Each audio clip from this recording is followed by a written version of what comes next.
12 months ago, a newly inaugurated President Biden stood on the west front of the Capitol, and here's what he had to say. My whole soul is in this, bringing America together, uniting our people, and uniting our nation. Yesterday, that very same man delivered a deliberately divisive speech that was designed to pull our country further apart. 12 months ago, this president said we should see each other not as adversaries, but as neighbors. Yesterday, he called millions of Americans his domestic enemies. 12 months ago, the president called on Americans to join forces, stop the shouting, lower the temperature. But yesterday, he shouted that if you disagree with him, you're George Wallace. George Wallace. If you don't pass the laws he wants, you're Bull Connor.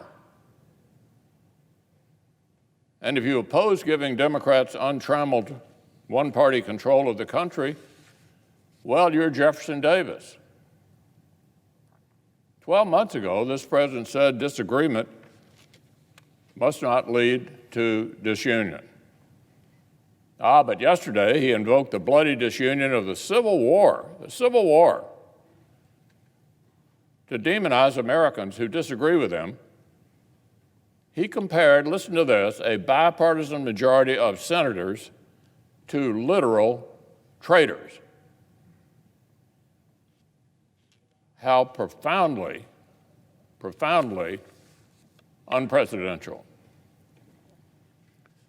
Look, I've known, liked, and personally respected Joe Biden for many years.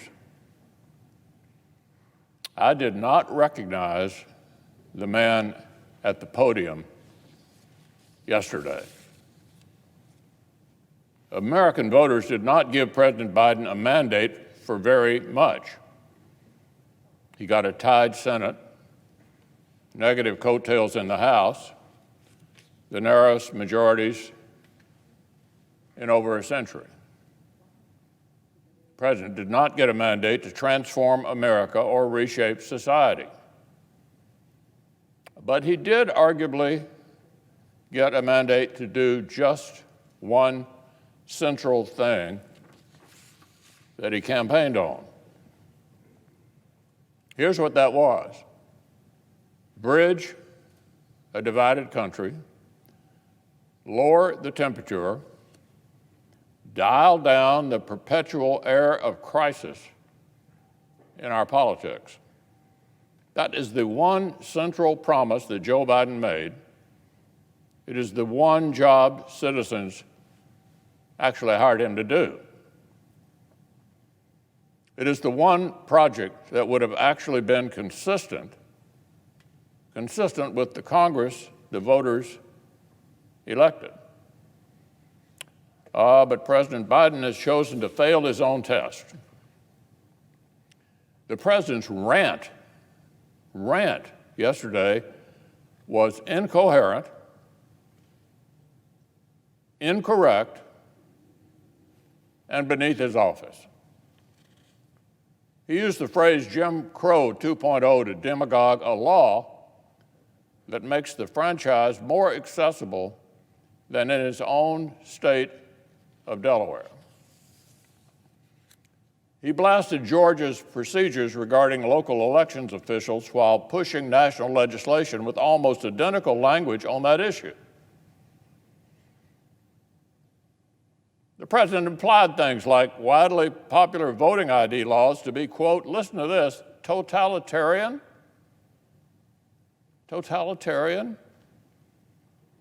Ironically, on the same day, the Washington, D.C.'s Democratic mayor told citizens to bring both a photo ID and a vaccine card anytime they leave the house.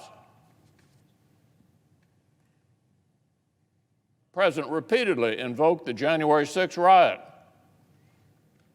while himself using irresponsible delegitimizing rhetoric that undermines our democracy. The sitting president of the United States compared American states to totalitarian states. He said our country will be an autocracy if he does not get his way. If he does not get his way. So the world saw our commander-in-chief propagandize against his own country to a degree that would have made Pravda blush.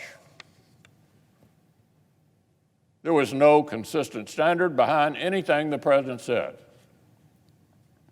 He trampled through some of the most sensitive and sacred parts of our nation's past. He invoked times when activists bled and when soldiers died, all to demagogue voting laws that are more expansive than what Democrats have on the books in his own home state. Georgia has more days of early voting than Delaware or New York. Georgia has no excuse absentee voting, which Delaware and New York do not have. If Georgia or Texas present Jim Crow emergencies, then so do a whole lot of Democratic-run states. The Senate Democratic leaders going on cable TV and saying Georgia is greatly restricting or eliminating early voting. That's a lie, provably false. Georgia has more early voting than New York.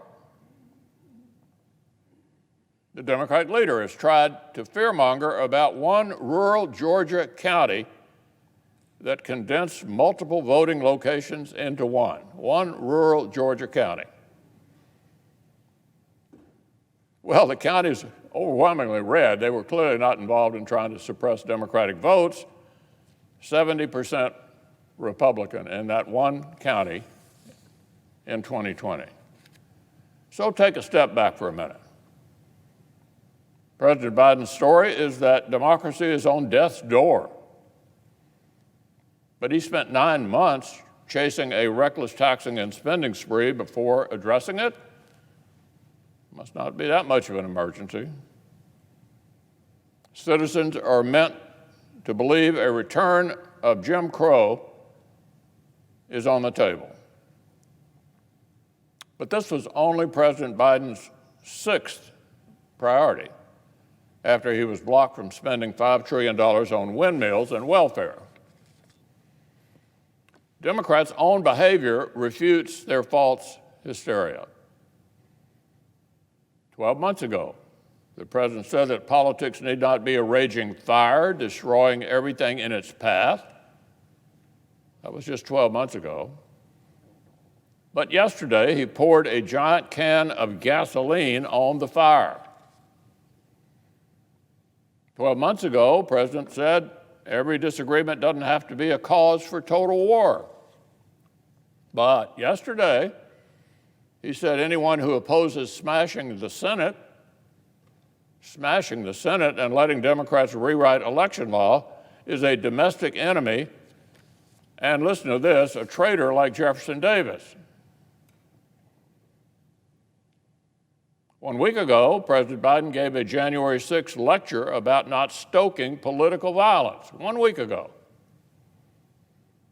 Yesterday, with the world's largest megaphone, he invoked the literal civil war and said we're on the doorstep of autocracy. Talked about domestic enemies. Rhetoric unbecoming of a president of the United States. In less than a year, restoring the soul of America has become this: agree with me or you're a bigot. Agree with me or you're a bigot. From lowering the temperature to invoking totalitarian states and the Civil War. So this inflammatory rhetoric was not an attempt to persuade skeptical Democrat or Republican senators. This whole display,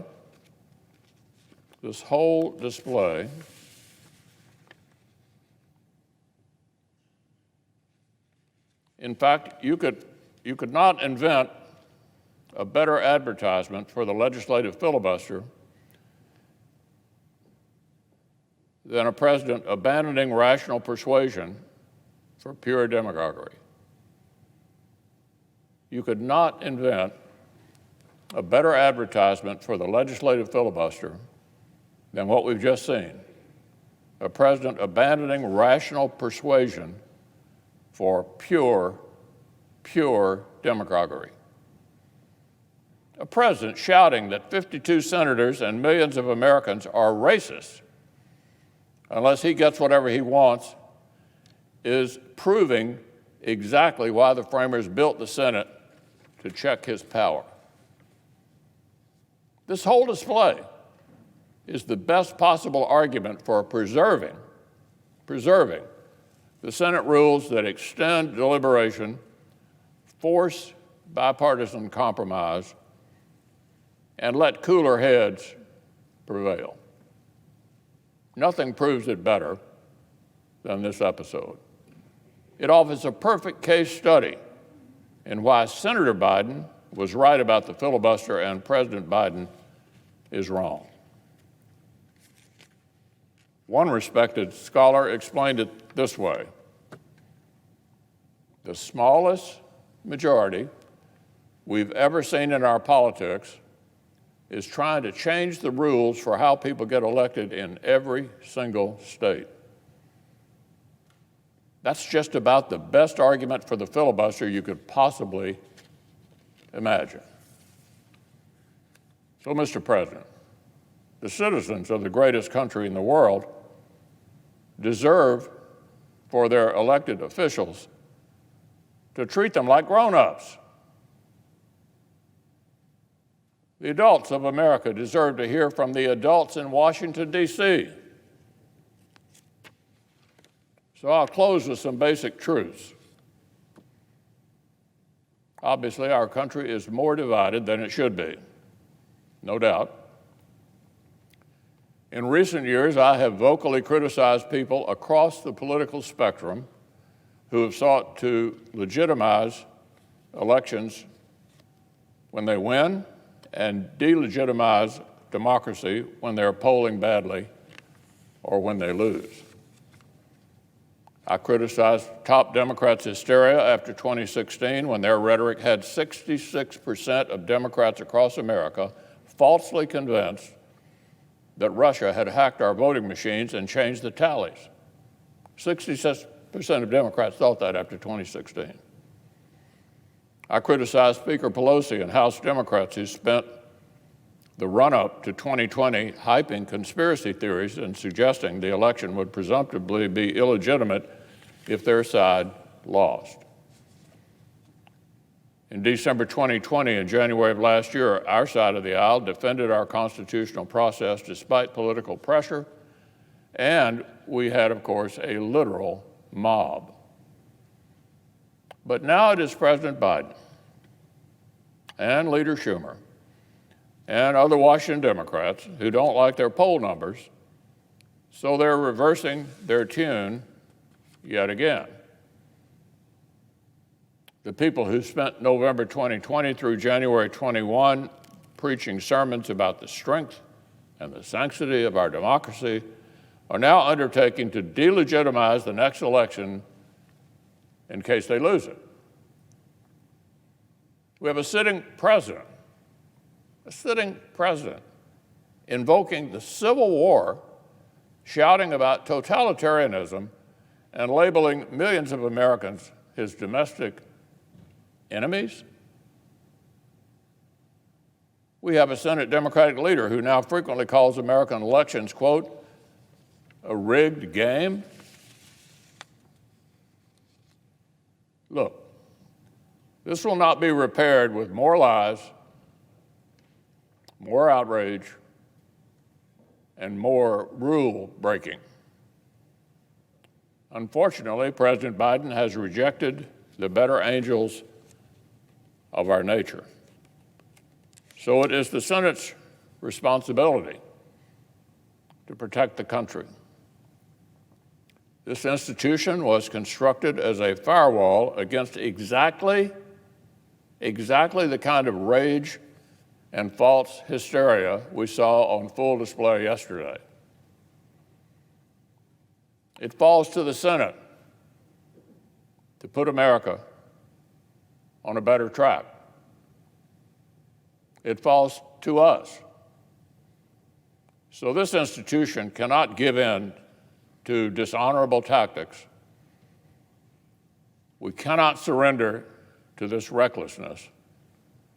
We have to stand up, stand strong, protect the Senate, and defend the country.